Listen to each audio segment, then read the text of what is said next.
my angel pies, my little daffodils. Let me tell you what's different about today's episode.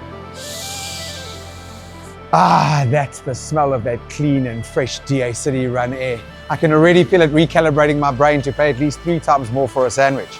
Today, ladies and gentlemen, we are filming our very first episode ever of Hungry and Shameless outside of Johannesburg. And we have found ourselves in Loop Street, Cape Town, where we're going to be reviewing a little Focaccia bar, ironically called the Focaccia Bar, and it's only been around for 12 weeks. Now, if you're not familiar with the area, Loop Street is one of the many homes to their growing community of digital nomads. You know, the guys taking over the world via their MacBooks, one AI startup at a time.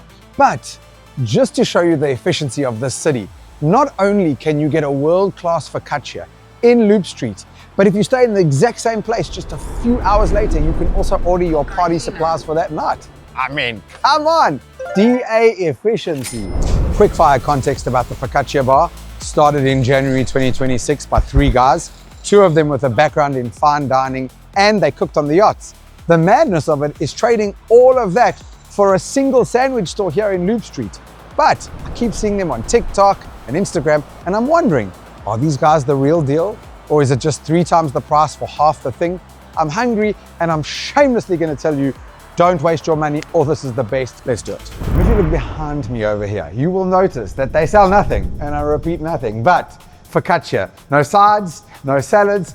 This is the no safety net business model. The problem is if the focaccia is cuck, this whole thing's a shambles. But I am reliably told that not only do they make their own focaccia in-house, but they ferment it for 24 hours, which is really just a fancy way of saying that the bread takes 24 hours to find itself and decides to become a sandwich. Ironically, the same amount of time it takes anything to get done in Cape Town, but I digress. If I look at the pricing, I would say reasonably priced at a premium market. If you're sensitive, Susie, about pricing, this video, in fact, this whole channel is not for you, fuck off. But if you look at the pricing, you'll see a wide array, all from 85 Rand to 175 South African ZAR. Okay, genre, my goodness, I almost don't know where to start. On my right, the Calibrizzy, 175 Rand. We've got the Crudo Caprese, 160. We've got the Truffle, 166. And the Pastrami, 120. Genre, tell me, big boy, where do you think I should start? With the box. I mean, just look at that. Oh, let me tell you. You ready? If you must. If I must. Oh, there is like a crackling texture to the outside of the focaccia. You can taste this yeasty, olive oily dough, so fresh, clearly made today. They haven't been shy with the ham, the crudo at all. That is like a bunch of it, okay? They've got a whipped truffle ricotta. That's the best lube I have ever tasted on this pornographic sandwich. Oh my lord, this is what wet dreams are made of, let me tell you. Oh. Whoa, that is off to a good start. So now we have the Crudo Caprese. Ooh, my lord. Yes, take a looky. Effectively tomato, fior di latte, ham. That is a monster, guys. Are the filling sizes decent? Absolutely. But they also import all of their cold meats from Italy as they do their flour. And then their fior di latte, which is their mozzarella, is made between 2 local suppliers, Puglia and Chow Chow. So my point is, everything has to be on point, not only for the price, but for the experience to land. First impression, genre, are you ready? Here we go. Wow, holy shitballs. How do I describe this without sounding like a typical television presenter? Everything just fucking works. Everything. That sun-dried tomato pesto is adding this tanginess and acidity to the whole mix with the balsamic dressing. Oh, the softness of the mozzarella. And then this bread is the gift that keeps on giving. One more second. What's crazy is to have the truffle one and then the Caprese straight after each other is nuts. I don't know how to pick between those two, and we're only 2 in. Hello, what you doing? We're going exploring, Mom. Oh boy. Mom, give me heart failure. Hey, I love you. Okay. What's happening here? Who's this? Who's this?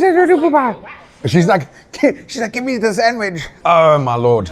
Okay, moving on to the pastrami, which has provolone on it and smoked aioli. Again, Smoked aioli made in, oh my goodness. I have high hopes for this one for a few reasons. I know the bread is going to be good. They have been seriously generous with this pastrami. At 120 bucks, I think that's like super reasonable. Instead of being cocky, I just want to tell you that when I eat good food, it makes me lovable. And I love all of you. I cannot believe I'm going to say this. I love everything about the sandwich. There's almost too much pastrami. And I want you to take a close-up because if you don't get this level of filling, then you know in future, it is so ridiculously good. The combination of the three, aioli, provolone, and pastrami win on this focaccia. But, and this is the weirdest but ever, the pastrami slightly overpowers the rest of the sandwich just because there's so much of it. I'm not bleak about that, for the record. But on a particular day where you're wanting to bring these all together, I would actually remove a few of these slices. Now, I'm never going to complain though that someone's made it too much. So for example, this bite right here, this is my bite, right? I cannot tell you how good it is. I prefer this side slightly more to that side just because it's slightly less. And this is the craziest thing I'm ever going to say. If the worst you can come up with is that you got slightly too much filling on a sandwich, my God, we are killing it.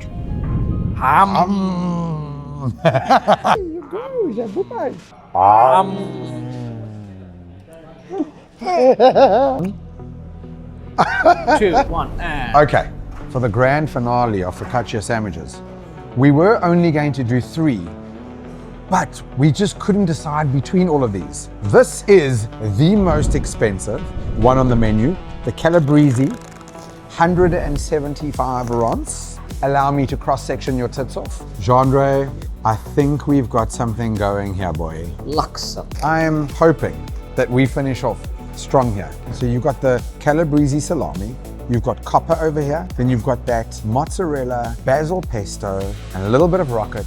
Let's find out. Just them. I need another bite.